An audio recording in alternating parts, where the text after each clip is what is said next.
Tangan sudah bersih, silakan masuk, Pak. Pembatasan jumlah umat yang hadir di Gereja Katedral Makassar saat misa Natal dilakukan untuk menghindari kerumunan. Pihak Gereja Katedral hanya memperbolehkan 25% umat yang hadir dari 2.000 total kapasitas Gereja Katedral.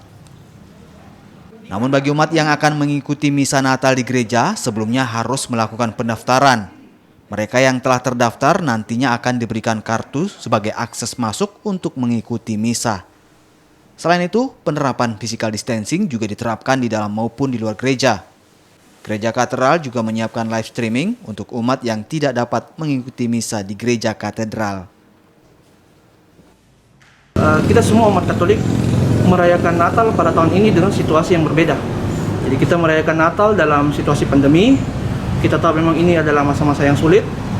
Tapi kami sendiri dari Gereja Katedral sudah berupaya maksimal untuk selalu mengikuti anjuran dari pemerintah. Terutama dengan keluarnya surat edaran Wali Kota nomor 23 pada tahun 2020. Pada intinya segala protokol kesehatan sudah kita siapkan dengan baik. Mulai dari alat pengukuran suhu, kemudian ada cuci tangan, dan kemudian di dalam gereja pun sendiri kita sudah mengatur sedemikian rupa supaya terjadi physical distancing yang baik. Baik di dalam gereja maupun di luar gereja kita sudah siapkan semuanya, kursi-kursinya.